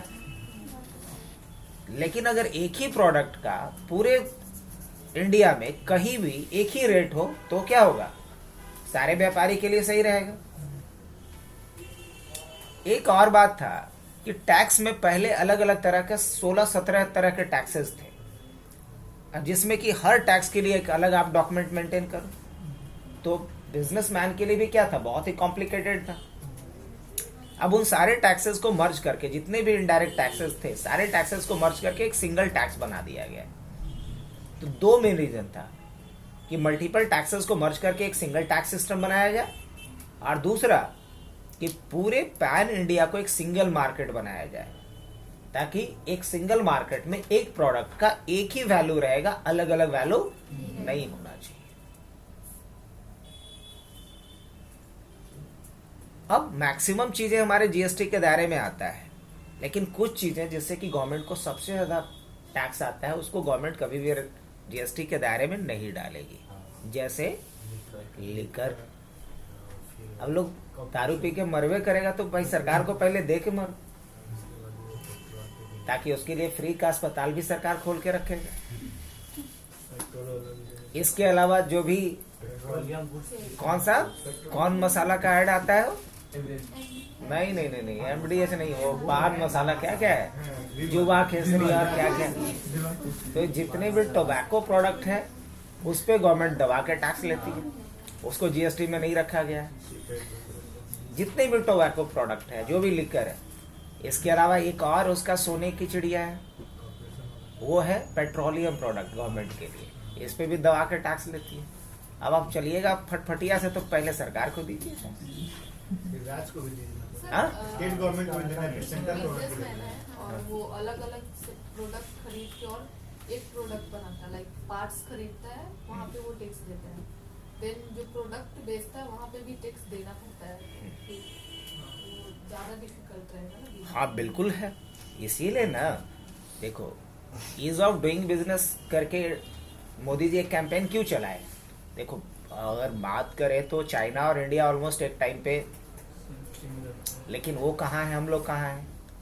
रीजन ये था। और एक बात और, इंडिया में भी कुछ स्टेट बहुत डेवलप कर गए, अब कुछ लोग तो एकदम पीछे ही हैं, जिसमें हम लोग नीचे से ऊपर में हैं। तो नीचे से टॉप पे। तो रीजन क्या है इसके पीछे? रीजन यही है, लाल फीताशाही, ट्रांसपेरेंसी नहीं, करप्शन एकदम भर भर के। कहने का मतलब कि अगर मान लो कि एक व्यापारी है, मान लो कि एक कोई विदेशी कोई निवेशक है और इंडिया में कोई अपना फॉर्म डालना चाह रहा है, कोई प्लांट डालना चाह रहा है। अब अगर वो देखा कि ससुरा बिहार में डाल रहे हैं तो टैक्स पर लग जा रहा है करीब करीब 30-40%, अब वही गुजरात में डाल रहे हैं तो लग रहा है 15%, तो कहाँ डालेगा अपना? अब डेवलपमेंट कहाँ ज्यादा होगा? अब फिर बोलेंगे कि हम पिछड़ा हुए हैं, तो रहबे करोगे पिछड़ा, सोच है। और वो लोग क्या किए, जो बाहरी निवेशक थे या जो हमारे कंट्री के ही निवेशक थे, उनको वो लोग वेलकम किया, उन लोग को बोला कि आपको इतना ही टैक्स पे करना होगा। तो एक व्यापारी को क्या चाहिए कि हमें बिजनेस में कम से कम हर्डल्स है, हमें कम से कम टैक्सेस पे करना पड़े। तो कुछ स्टेट क्या हुआ, बहुत आगे, जैसे कि हम बात करें गुजरात का, जैसे बात करें हम लोग महाराष्ट्र का, तो हाँ अब तमिलनाडु का हो गया। तो क्यों? क्योंकि वहाँ गवर्नमेंट के का जो टैक्सेस था वो कम था, और यहाँ टैक्सेस, अब यहाँ बोला कि हमारे पास कुछ है ही नहीं, तो हम क्या करेंगे, टैक्स के रूप में खून चूसेंगे। तो यहाँ लोग भी नहीं करेगा खून चूसवाने। इंडस्ट्री के नाम पे क्या है, कुछ नहीं। तो अगर इन्हीं सारी चीजों को, जैसे एक ही चीज पे बार बार टैक्स पे करना पड़ता था, हालांकि जीएसटी में बहुत चीजें को मिनिमाइज करा गया है। और सच पूछा जाए तो जीएसटी से एक और फायदा है, वो है कि प्रोडक्ट का प्राइस कम हुआ है और कम होगा। हाँ कुछ चीजें का कम नहीं है क्योंकि वो जीएसटी के दायरे में नहीं है, नहीं तो जो भी जीएसटी के दायरे में होगा लिमिटेड। पहले क्या था कि एक ही चीज पे बार बार टैक्स पे करो। अब क्या है कि मान लो एक व्यापारी है, एक प्रोडक्ट खरीद करके लाया, जो तुम एग्जाम्पल दी, मान लो कि 100 रुपए का एक रॉ मटेरियल खरीदा। नहीं, जैसे एक मतलब पार्ट्स अलग अलग। हाँ तो चलो ना, उसी को रॉ मटेरियल बोलते हैं। अच्छा, पार्ट्स ही product बोलते बना हैं, दिए उसका ठीक है। ऐसा करके, हाँ। मान लो कि एक कंप्यूटर असेंबल करने का तुम्हारा एक प्लांट तुमने डाला।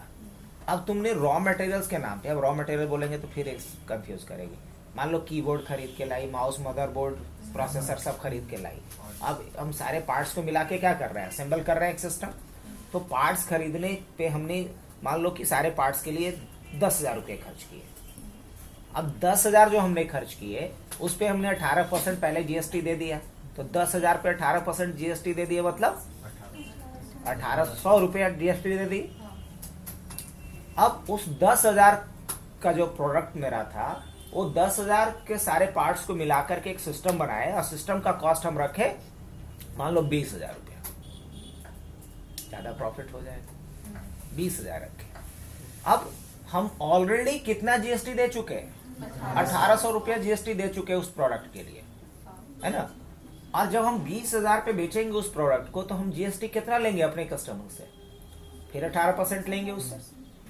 तो 18% लिए 20,000 का मतलब कितना लिए, 3,600 रुपया लिए। तो जो 1,800 रुपया हम खरीदते वक्त जीएसटी दिए थे अपने सप्लायर को, वो सरकार के पास पहुंच गया है। तो जो हम दिए थे पहली बार में 1,800 रुपया जीएसटी, वो क्या था, हमारा इनपुट जीएसटी था, क्या बोलते हैं उसको।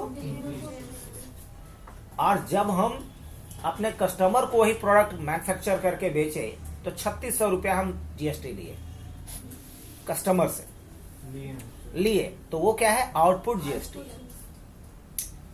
तो एक्स्ट्रा उसी प्रोडक्ट पे कितना जीएसटी हम लिए, 1,800 रुपया लिए।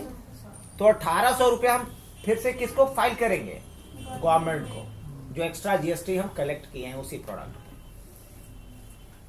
समझ में आ रही बात। तो बताओ कि तुमको कितना रुपया देना पड़ा अपने जेब से, 0। किसके जेब से गया पैसा, कस्टमर। तो इनडायरेक्ट टैक्स में अल्टीमेटली टैक्स को बियर कौन करता है, कष्ट से जो बढ़ता है।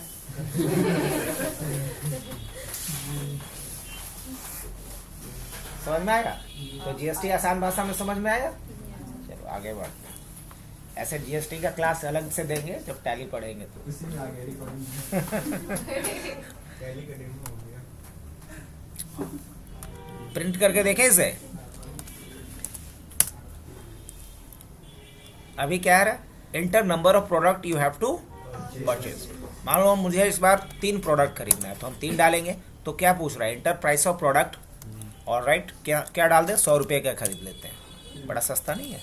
200 का खरीद लेते हैं, 300 का हो गया, और 700 का 1000 से कम का क्या बिल। अब टोटल क्या बिल बना। अब देखो, एक प्रोडक्ट 100 रुपये का, एक 200 का, एक 700 का, एक लिस्ट बन गया। पहले लिस्ट क्या था, ब्लैंक। अब लिस्ट में 3 आइटम है। टोटल कितने का, 18% जीएसटी, मतलब 180 रुपये का जीएसटी। और टोटल बिल कितने का हो गया। तो मस्त एक बिल का हमने बना दिया सॉफ्टवेयर खेल खेल में। यहाँ क्या कॉन्सेप्ट किसका यूज किया, लूप का।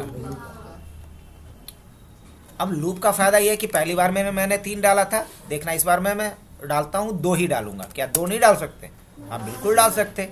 मान लो कि हमने एक 500 रुपये का खरीदा या 5,000 का खरीदा, और एक हमने 10,000 का या 15,000 का खरीदा।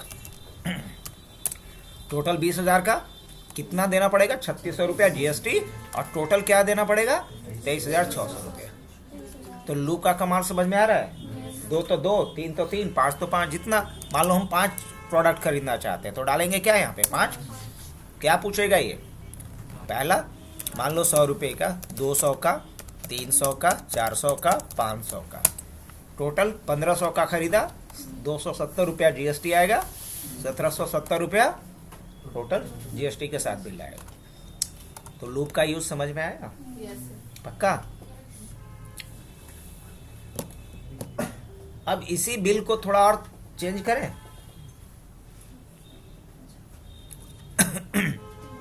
थोड़ा और चेंज करते हैं। क्या चेंज करते हैं,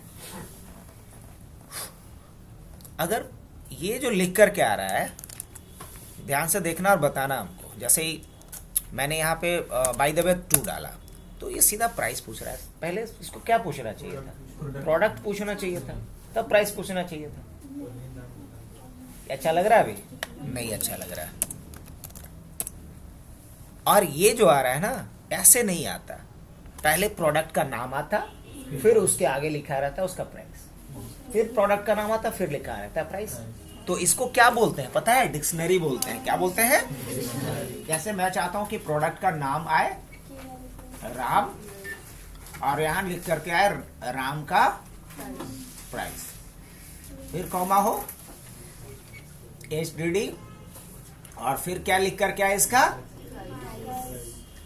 प्राइस। कैसा रहेगा? तो इसे क्या बोलेंगे? लिस्ट नहीं बोलेंगे, इसको क्या बोलते हैं? डिक्शनरी। चेंज करें तो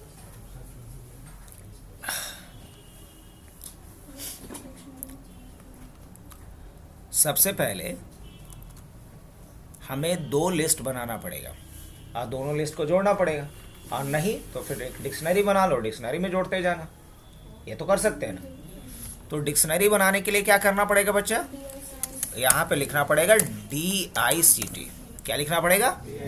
अब इससे क्या हुआ? ये क्या बनाएगा? पक्का क्या बनाएगा? ब्लैंक डिक्शनरी बना देगा। अब डिक्शनरी जब बनाया ये, तो डिक्शनरी में ऐसे नहीं जोड़ सकते। देखना यहाँ पे भला बुरा कहेगा ये। अब अगर मान लो मैं 2 ही डालता हूँ, 100 भला बुरा कह दिया, बोला कि डिक्शनरी के पास अपेंड नहीं रहता है, तो मुझे कुछ चेंज करना पड़ेगा इसमें। हाँ बिल्कुल करना पड़ेगा। लूप तक तो ठीक था। प्राइस से पहले क्या पूछ लेना है? Product name. क्या करेंगे आप? अच्छा ये तो कोई मतलब ही नहीं बनता है कि बनता है? नहीं बनता है। इंटर प्रोडक्ट नेम या inter name of product. Inter name of product. ये प्रोडक्ट का क्या पहले पूछ लेगा मेरे से? नाम पूछ लेगा। अब सवाल ये है कि इसे मुझे ऐड करना है, तो ऐसे ऐड नहीं होता है बच्चा। इसको ऐड कैसे करेंगे? ऐसे। और यहाँ पे आपको क्या लिखना होगा? PN। क्या लिखना होगा? PN, यही ना। और इक्वल टू फिर क्या लिखेंगे? PP। क्या लिखेंगे? PP। डिक्शनरी में एलिमेंट को ऐसे ही ना ऐड करते थे? हाँ बिल्कुल ऐसे ही ऐड करते थे। पहले डिक्शनरी का नाम लिखते थे, उसके बाद की लिखते थे, और उसके बाद उसका वैल्यू डाल देते थे। वही काम यहाँ कर रहे हैं हम लोग। अब यहाँ सम भी नहीं चलेगा। ये जो काम कर रहे थे ना आप, ये काम यहाँ पे नहीं हो पाएगा। अभी देखिएगा, यहाँ तक तो दिक्कत नहीं है। अब जैसे मैंने 2 डाला, नेम पूछ रहा है। मान लो हमने 2 प्रोडक्ट खरीदा। क्या क्या 2 प्रोडक्ट ले रहा हूँ? एक मान लो लैपटॉप ले रहा हूँ, और जिसका प्राइस क्या है? 20,000 रुपये। और एक हम ले रहे हैं प्रिंटर, और प्रिंटर का प्राइस क्या है? 6,000 रुपये। अब देखो, अब प्रॉब्लम कहाँ आ रही है? ये जो सम लिखा हूँ उसमें आ रहा है। कैसे सम नहीं कर सकते हो आप? ये कर सकते हैं? नहीं, बिल्कुल नहीं कर सकते, बिल्कुल नहीं कर सकते। तो एक काम करते हैं ना, एक छोटा सा ट्रिक खेल लेते हैं। ट्रिक क्या खेल लेते हैं? टोट नाम का यहाँ पे हम लोग एक वेरिएबल बना लेते हैं। इनिशियल वैल्यू उसमें क्या रख लेते हैं? 0। और यहाँ क्या कर लेते हैं कि जब प्राइस ले रहा है ना, उसी समय क्या कर लेते हैं? टोट इक्वल टू टोट प्लस क्या कर लेते हैं? PP कर लेते हैं। आ जाएगा इसके अंदर। अब ये वाली लाइन लिखने का कोई अर्थ नहीं है, हटा दो इसको। नहीं, अब बाकी चीज़ें सही है। अब रन करके देखता हूं मैं, तो 2 ही प्रोडक्ट ले रहा हूं। पहला क्या ले रहा हूं? लैपटॉप, कितने का? 20,000 रुपये का। और दूसरा प्रोडक्ट क्या ले रहा हूं मैं? प्रिंटर ले रहा हूं, कितने का?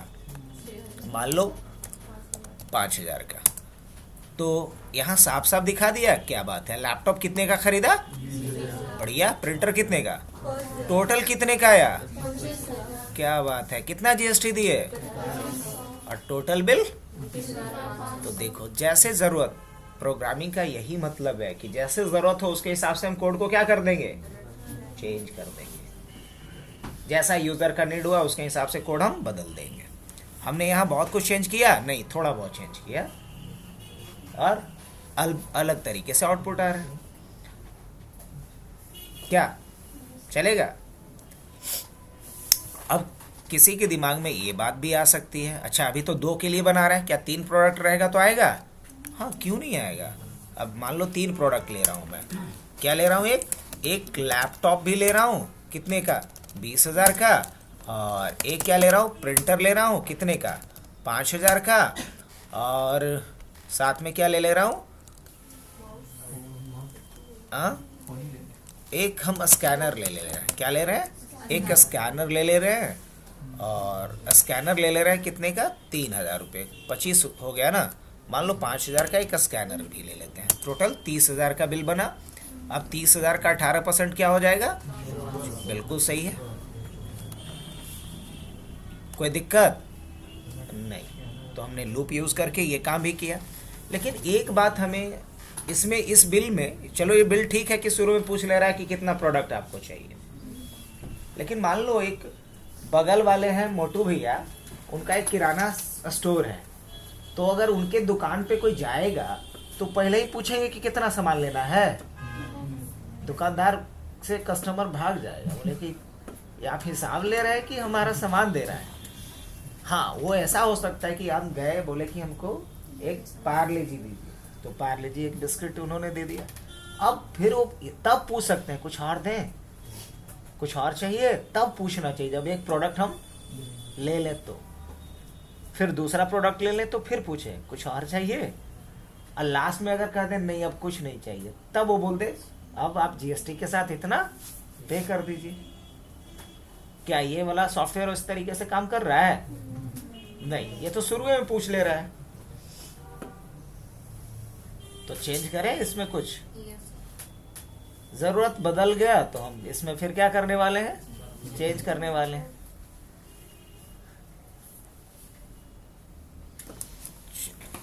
इसमें चेंज नहीं करते हैं, ये भी बुरा नहीं है, एक नया प्रोग्राम लिख लेते हैं हम लोग। क्या पक्का?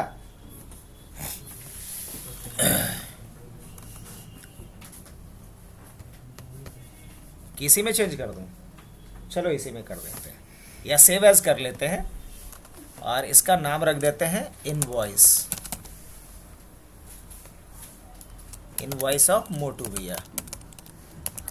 मोटू भाई, मोटी हो गया, मोटू भैया। अब इसमें चेंज कर देते हैं हम लोग। क्या चेंज कर सकते हैं बताओ? अगर हम चाहते हैं कि बार बार कोई चीजें ट्रिगर हो, बार बार रिपीट हो, तो इसके लिए हम लोग 2 चीजें कर सकते हैं, या तो लूप यूज कर सकते हैं या रिकर्सन का यूज कर सकते हैं। या तो लूप या तो रिकर्सन का यूज कर सकते हैं। रिकर्सन के लिए फंक्शन का यूज करते हैं, रिकर्सन के लिए फंक्शन का यूज। लेकिन अभी हम लोग रिकर्सन पढ़े नहीं है, फंक्शन भी थोड़ा बहुत पढ़े हैं, वो भी कर सकते हैं। और नहीं तो हम क्या इस्तेमाल कर सकते हैं? लूप का ही इस्तेमाल कर सकते हैं। लेकिन अभी जो लूप यूज करने जा रहे हैं हम, वो कौन सा लूप यूज करेंगे? इसमें हमको पहले से पता है कि कितनी बार करना है, क्योंकि यूजर से पूछ लिए। लेकिन हम वो लूप अब लगाने जा रहे हैं जिसमें हमको नहीं पता। हो सकता है कोई यूजर ऐसे ही विंडो शॉपिंग के लिए आया हो, कुछ भी नहीं खरीदेगा, ये भी तो हो सकता है, सिर्फ पूछने के लिए आ रहा हो। मान लो कोई पूछेगा भैया बिस्किट है, हाँ अच्छा मम्मी से आते हैं पूछ के, मतलब उसको खरीदना कुछ नहीं था, तो ऐसा भी हो सकता है। तो उसके लिए हम लोग फॉर लूप नहीं यूज कर रहे हैं। क्या यूज करेंगे हम लोग? कैसे करेंगे जरा देख लेते हैं। थोड़ा चेंज करते हैं इसमें। ये जो पहले पूछा जा रहा है ना, ये वाला पार्ट मुझे अब इसमें नहीं रखना है, नहीं रखना है। अब सबसे पहले क्या है, मैं यहाँ पे एक लूप डाल रहा हूँ, उस लूप का नाम क्या होगा? वाइल। क्या लिखेंगे? वाइल। और चॉइस इक्वल टू क्या? वाई। या हो सकता है कि कोई बड़का वाई डाल दे, ये भी तो हो सकता है। या फिर चॉइस इक्वल टू बड़ा वाला वाई हो या छोटा वाला वाई हो, दोनों ही सूरत में क्या होना चाहिए? अब ऊपर में इनिशियली मैं मान के चल रहा हूं कि चॉइस क्या होना चाहिए? इनिशियली मैं चाह रहा हूँ कि चॉइस में वैल्यू क्या रहे, वाई रहना चाहिए, तब नहीं ये ट्रिगर होगा, ये लूप हमारा स्टार्ट होगा। हाँ बिल्कुल। अब ये प्रोडक्ट का नाम पूछेगा और प्रोडक्ट का प्राइस पूछेगा, ऑलराइट, और उसको किस में डाल देगा, टोटल में डाल देगा, और इसको किस में ऐड कर देगा, इसमें डिक्शनरी में भी ऐड कर देगा। चलो बढ़िया। अब इसके बाद इतना करने के बाद क्या होना चाहिए, अब फिर से पूछना चाहिए, फिर से क्या होना चाहिए, पूछना चाहिए। तो फिर से पूछने के लिए क्या करेंगे, would you like to purchase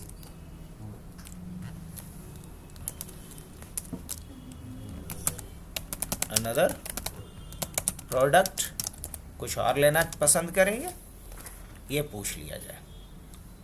अब ये पूछने के लिए प्रिंट होता है क्या, तब इनपुट होता है, और इसको कहाँ रखा जाए, चॉइस के अंदर, है ना, क्योंकि चॉइस से ही चेक हो रहा है, कंडीशन किससे चेक हो रहा है, चॉइस से, तो चॉइस में इसको ले लेंगे। अब जब भी चॉइस का वैल्यू वाई रहेगा तब तब ए लूप चलेगा, और जब चॉइस का वैल्यू कुछ और हो जाएगा तो ए लूप नहीं चलेगा, और नहीं चलेगा तो फिर आगे का काम होगा, मतलब बिल वाला काम शुरू हो जाएगा। अब देखें चला करके, थोड़ा सा मैंने चेंज किया कोड को, अब देना एक परफेक्ट बिलिंग जैसा काम कर रहा होगा। क्या पूछेगा, एंटर नेम ऑफ प्रोडक्ट, ठीक है, मान लो हमने क्या डाला, कोई भी लैपटॉप, और प्राइस क्या डाला, मान लो 20,000। अब क्या पूछ रहा है मेरे से, would you like to purchase another products, या जो भी मैसेज आपको देना है वो आप डाल दो। अगर किसी ने जैसे एन कर दिया तो देखना क्या होगा, बस लैपटॉप का टोटल बिल आ गया। अब दोबारा से मैं रन करके दिखाऊं, चलो इस बार क्या पूछा, मैंने क्या डाला, लैपटॉप, प्राइस मैंने 20 डाला। अब क्या पूछ रहा है, हम जैसे ही यहाँ वाई करेंगे क्या बोलेगा, फिर दूसरे एंटर नेम ऑफ प्रोडक्ट, क्या खरीदना है आपको, मैंने क्या डाला इस बार, प्रिंटर, और प्रिंटर का प्राइस डाल दिया। ये दुकानदार लिख रहा होगा, इसलिए मत ये समझना कि प्राइस हम अपने मन से डाल रहे हैं, ये दुकानदार के लिए, शॉपकीपर के लिए सॉफ्टवेयर है। और क्या पूछ रहा है, और कुछ खरीदना है, बोलेंगे इस बार नहीं, तो क्या करा इस बार, दोनों का बिल बना दिया। तो पहले वाले से थोड़ा ज़्यादा बेहतर लग रहा है, और दूसरा वाला पहले वाले से बेहतर बना था। यस, तो आज के लिए इतना ही रखें। तो हमने इसमें आप लोग को खेल खेल में लूप का यूज़ मैंने सिखाया अभी।